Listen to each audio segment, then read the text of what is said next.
사람이 원숭이한테 물리거나 체액에 노출될 경우 감염될 수 있는 바이러스가 있습니다. 원숭이 비바이러스라고도 불리는데 이게 치사율이 최대 70%나 되는 걸로 알려져 있습니다.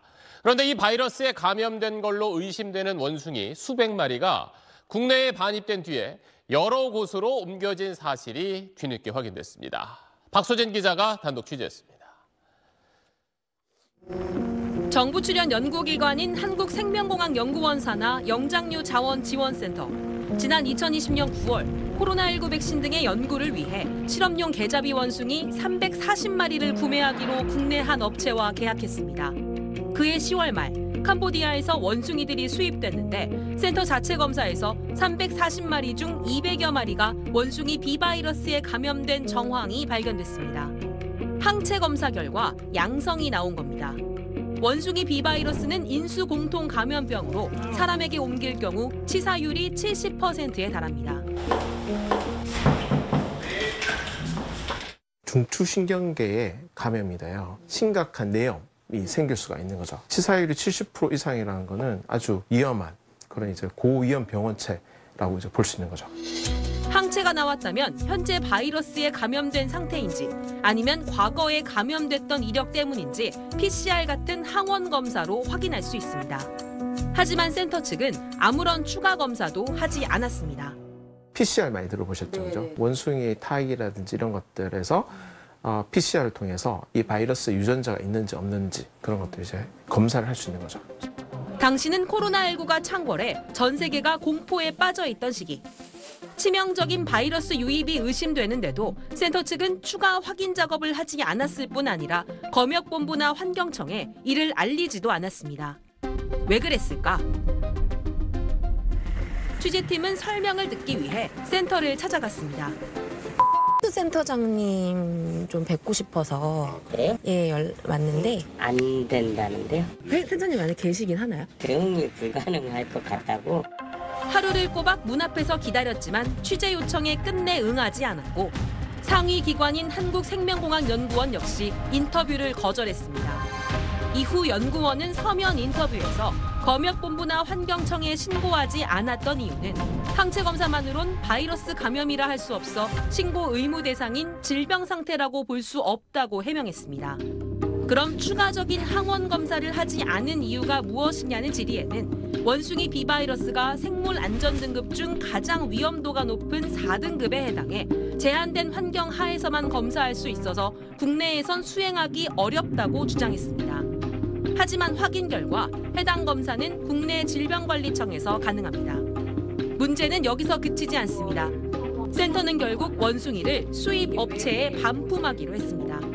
원숭이를 옮기려면 감염 의심 등 사유를 환경청에 신고해야 하지만 어찌된 일인지 센터는 연구 장소를 옮긴다, 사육 장소를 변경한다고만 신고한 것으로 SBS 취재 결과 확인됐습니다.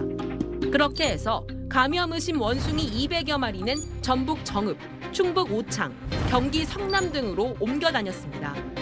모두 반품될 때까지 7개월이나 걸렸는데 그동안 센터는 감염이 의심되는 원숭이들을 적절한 조치 없이 사육했던 것으로 드러났습니다. 국가과학기술연구회 감사위원회는 종합감사를 통해 여러 문제점을 확인하고 영장류 자원지원센터 책임자 등 일부 담당자들을 징계하라고 연구원에 통보했습니다. SBS 박수진입니다. 자, 그런데 같은 기관에서 이듬해 원숭이들을 추가로 들여왔는데 그 가운데 이 바이러스에 감염된 걸로 의심된 원숭이가 또다시 수십 마리 정도 발견됐습니다. 자, 외국에선 실제로 이 바이러스에 사람이 감염돼서 숨지거나 또 중태에 빠진 사례가 있는 만큼 더 조심했어야 하는데 어떻게 검역 단계를 거쳐서 다시 국내에 들어올 수 있었던 건지 또 그 뒤로 원숭이들은 어떻게 된 건지 이어서 김민준 기자의 단독 보도입니다. 영장류 자원지원센터는 2021년 11월 다시 같은 업체로부터 캄보디아산 원숭이 340마리를 구매합니다. 그런데 센터로 옮겨진 340마리 중 50여 마리에서 또 비바이러스 항체가 검출됩니다. 그런데 센터는 이번에는 감염 의심 원숭이들을 모두 안락사시켰습니다. 그리고 환경청에는 바이러스 양성 때문이라고 신고했습니다. 1년 전처럼 추가 항원 검사를 하지 않았는데 왜 1년 전과는 다르게 모두 안락사시켰던 걸까?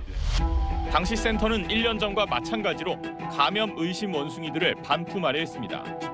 경기도 성남에 있는 수입업체 사육시설로 옮기기 위해 환경청에는 2차례나 연구장소 변경이라고 신고했습니다. 하지만 이번엔 관할 환경청이 제동을 걸었습니다. 원숭이의 용도가 무엇인지 입증하는 추가 보완 서류를 내라고 거듭 요구했던 겁니다. 이제 수입 허가 용도라는 게 있어요. 이거를 이제 제출하라고 했는데 이거를 이제 미제출을 해가지고 보완을 안 해서 그래서 이제 반려를 한 거거든요. 환경청의 제동이 없었더라면 또다시 감염 의심 원숭이들이 이곳저곳 옮겨 다녔을 수 있었단 얘기입니다.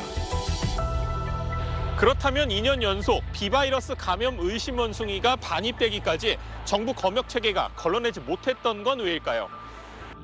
동물을 수입하려면 농림축산검역본부의 수입 검역을 통과해야 합니다. 비바이러스가 나오지 않았다고 캄보디아 측이 발행한 서류만 확인하고는 그냥 통과시킨 겁니다. 왜 그랬을까? 걸러내줘야 되는 병은 현재 영장류 수입 위생 조건에 지정을 해놨습니다. 여기에 비바이러스는 없고 비바이러스 잡는 건 맞습니다. 원숭이 비바이러스는 질병관리청이 고위험 병원체로 지정해놨지만 정작 비바이러스를 옮기는 원숭이의 수입이나 사육과 관련된 야생생물법, 가축전염병법의 질병 목록엔 포함돼 있지 않다 보니 주요 검역 대상에선 빠져 있다는 겁니다. 전체 우리 전염병의 60-70% 정도 되거든요. 우리나라 아직도 부처별로 각 개별 법률에 따라서 질병을 분류하고 개별 질병에 대해서만 국가과학기술연구회 감사위원회는 당시 반품됐던 감염 의심 원숭이들이 안락사되지 않은 채 유통되지는 않았는지 등 또 다른 문제는 없었는지 경찰에 수사를 의뢰했습니다. SBS 민준입니다. 이 내용 취재한 박수진 기자 나와 있습니다.